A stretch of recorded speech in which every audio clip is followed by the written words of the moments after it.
सबको ईश्वर सहाय। आशा करते हैं कि आप सभी प्रभु में अच्छे होंगे।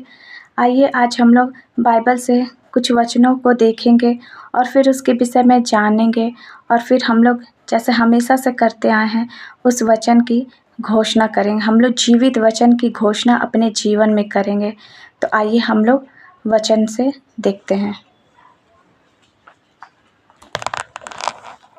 आज का वचन है उत्पत्ति उसका 17 अध्याय का 6 पद, जो कि इस प्रकार से वचन हम लोग से कहते हैं, मैं तुझे अत्यंत फलवंत करूँगा और तुझको जाति जाति का मूल बना दूँगा और तेरे वंश में राजा उत्पन्न होंगे।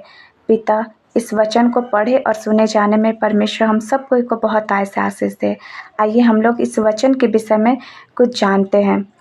तो उत्पत्ति उसका 17 अध्याय का 6 पद में परमेश्वर कहते हैं अब्राहम से कि कि मैं तुझे अत्यंत फलवंत करूँगा और तुझको जाति जाति का मूल बना दूँगा और तेरे वंश में राजा उत्पन्न होंगे।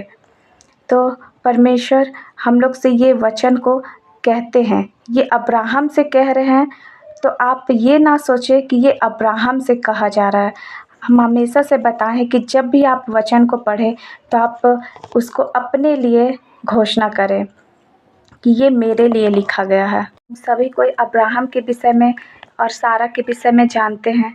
परमेश्वर ने उनको बुजुर्ग की अवस्था में, इतने बुढ़ापे की अवस्था में उन लोगों को संतान दिए।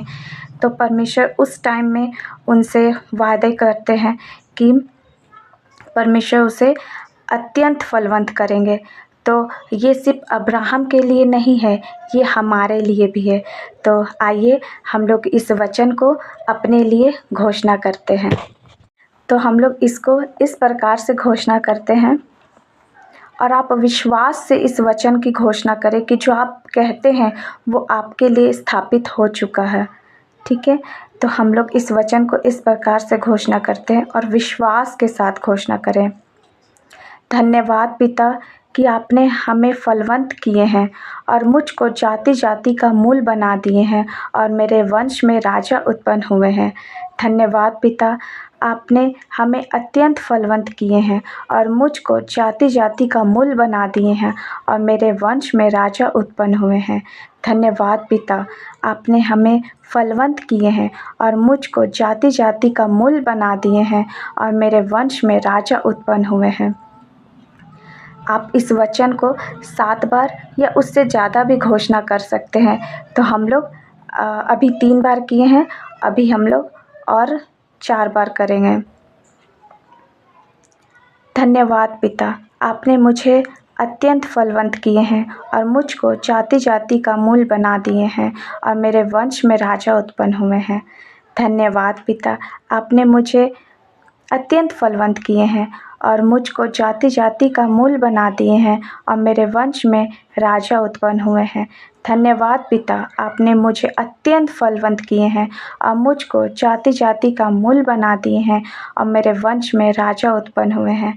धन्यवाद पिता, आपने मुझे अत्यंत फलवंत किए हैं और मुझे मूल बना दिए हैं और मेरे वंश में राजा उत्पन्न हुए हैं। धन्यवाद परमेश्वर, आपको इस वचन के द्वारा बहुत आय से आशीष दे। मेरे प्रिय भाई बहनों, हम ये बताना चाहते हैं कि इस वचन को आप जब भी घोषणा करें, अपने लिए घोषणा करें, मेरे साथ घोषणा करें और आप इसका प्रतिफल को ज़रूर से अपने जीवन में होते हुए देखेंगे। आइए हम लोग छोटी सी दुआ को करते हैं। धन्यवाद धन्यवाद धन्यवाद पिता, आज के पूरे दिन में आपने सभी भाई बहनों को दिखाए प्रभु जी, हम लोग को दिखाए पिता, जीवितों को पृथ्वी में जीवित रखे पिता, इसके लिए आपको धन्यवाद कहते हैं पिता। और जो भी आपका जीवित वचन पिता आज हम लोग को मिला है प्रभु जी, जो कि आपने हम लोग से वायदे किए हैं पिता, कि आप हम लोग को अत्यंत फलवंत किए हैं पिता, और हम लोग को मूल बना दिए हैं पिता, और हम लोग के वंश में पिता राजा उत्पन्न हुए हैं पिता। धन्यवाद पिता, इस वचन का हम लोग आदर करते हैं, हम लोग जीवित वचन की घोषणा को करते हैं पिता, और हम लोग इसको अपने जीवन में पिता होते हुए देखेंगे पिता। मेरे साथ जितने भाई बहन लोग इस वचन की घोषणा को किए हैं पिता, उन सबों पे पिता ये आशीष आप बरसाएंगे पिता, हमें विश्वास है पिता। धन्यवाद पिता, इस प्रार्थना को यीशु के नाम से मांगते हैं, धन्यवाद पिता, आमीन। जो लोग इस चैनल में नए हैं वो लोग ज़रूर से इस चैनल को लाइक, शेयर और सब्सक्राइब कर दें, और मेरे साथ हर दिन जीवित वचन की घोषणा को करें, और अपने मित्रों को भी बताएं ज़रूर से, ताकि वो लोग भी जीवित वचन की घोषणा मिल के करें, और हम लोग परमेश्वर के कार्य को अपने जीवन में होते हुए ज़रूर से देखेंगे। धन्यवाद हो।